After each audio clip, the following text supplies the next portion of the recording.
So this happened earlier today and was too perfect to not share with you guys. I work in construction as the foreman for a new house build. The location is kinda strange. The house is 250 feet up a hill via a footpath only. All of our materials have to come up this footpath by hand. It's a real pain to manually carry, quite literally, an entire house up this hill. One of our saving graces is having the 2 parking spots on the street at the bottom of this hill marked with official no parking signs. Unfortunately, there is an elementary school about half a block away, and the parents of children seem to regularly, at least twice a day, think it's okay to park in our spots. Now, I consider myself a reasonable person, so if someone is parked in the spots and we don't have a delivery or a need to park a truck, I will let it go. If we need the spots, and there's someone parked there, however, I will ask them to move nicely, and most of the time they do so immediately. Until today, I get a phone call from the lumber delivery truck that is en route to our location. He says he'll be there in about 2 or 3 minutes. I let him know I will meet him on the street and make sure he has space to park. He's carrying all of the material to frame the roof of our house, which is a lot of really big lumber and will take easily an hour to bring up the hill.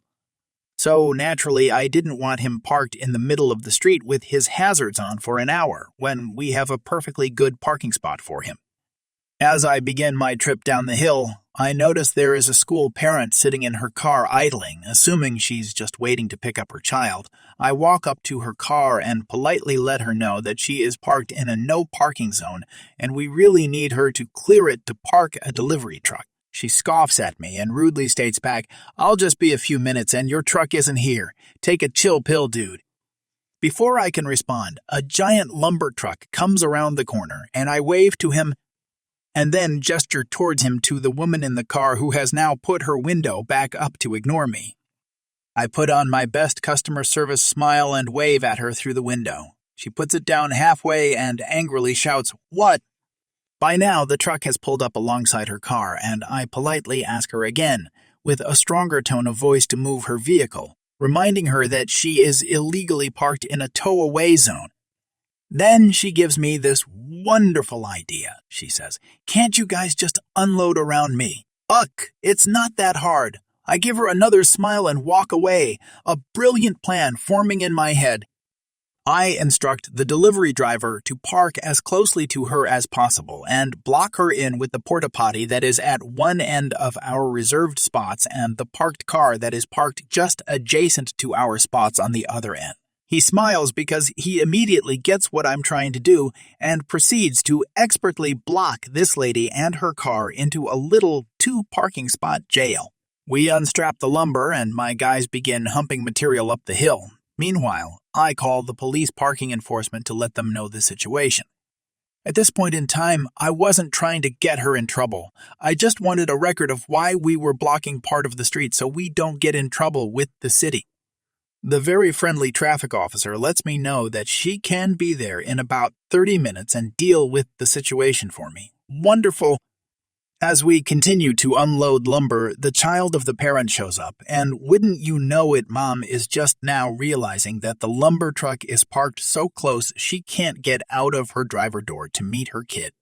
She awkwardly clambers across the inside of her car and stumbles out the passenger door, shooting glaring looks at me and the truck driver in the process. She loads her kid into the back and then begins to realize that she has no way of leaving. She comes storming up to me and the driver and states, "I'm in a big hurry. You need to move your truck right now so I can go."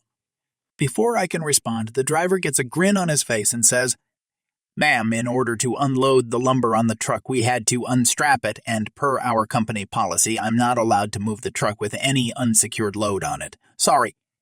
This sends her into near aneurysm levels of blood pressure. Meanwhile, I can barely contain my laughter. "Screw your policy. I have somewhere to be," she barks back at him. At this point, with impeccably convenient timing, the parking enforcement officer shows up and parks behind the truck. She doesn't see the officer arrive, and while the officer is still getting out of her vehicle, I just casually say, "Can't you just pull out around it? It's not that hard." With the biggest grin I've ever had, I watch as she realizes that I just used her line on her. "Screw you!" she yells, and storms back to her car and angrily clambers back in through the passenger door and into the driver's seat.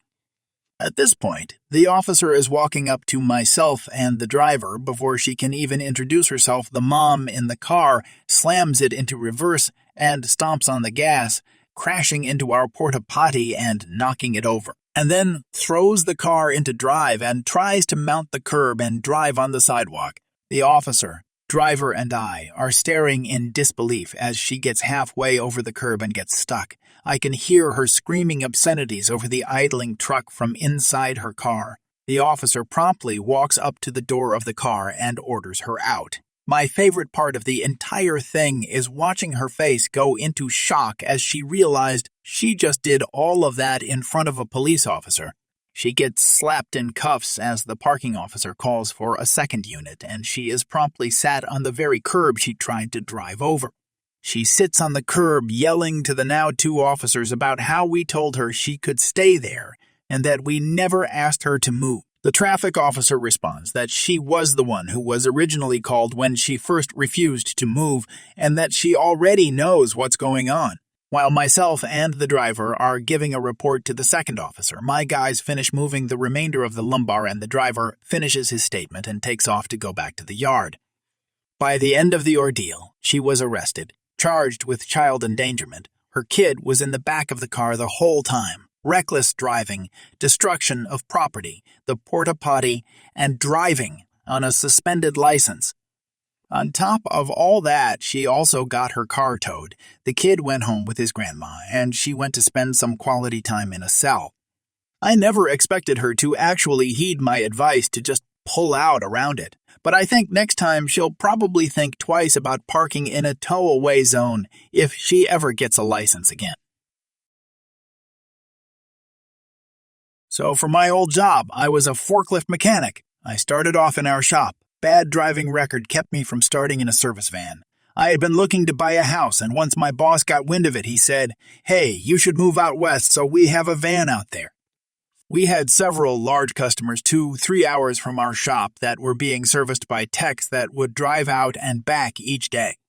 So I obliged, bought a house right in the middle of the mall, got a company van, and saved them lots of money paying techs to drive each way while also getting to move out of the city and live in the sticks. We had techs scattered throughout the several hundred square mile territory of our branch. The original travel policy was set up so we gave up a half hour to the first customer and the last half hour of the day as well. Normally, we'd all try to start and end close to our house, so it wasn't a big deal, and occasionally take a longer trip if need be for the whole day.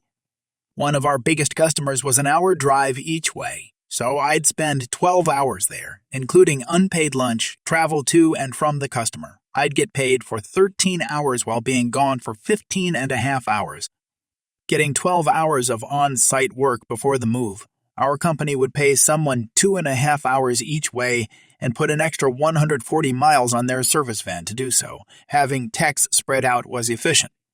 They would occasionally send someone out with a parts restock and to help knock out some work while they were here, and they'd drive straight out and work the whole day, then drive back home at night. Well, some bean counters decided they were paying too much money for commute time. They changed it to 45 minutes given up in the morning and 0 pay in the afternoon.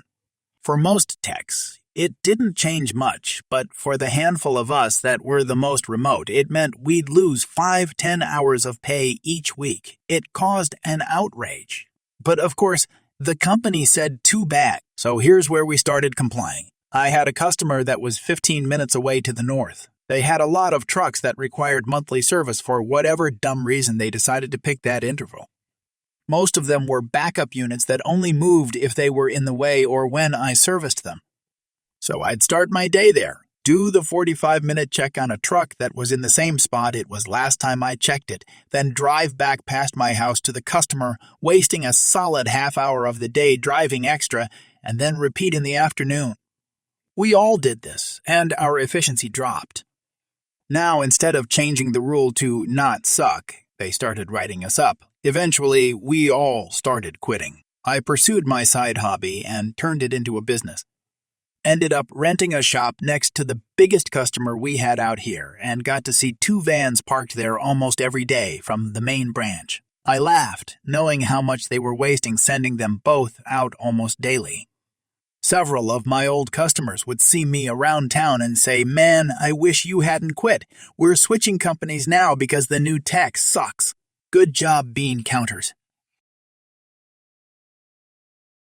My family did a Polar Express type outing at a local historic train station. Important to the story is that they run 2 trains concurrently. It's a 40-minute ride to Santa's workshop, 40-minute Santa stay, and 40-minute ride back for each train.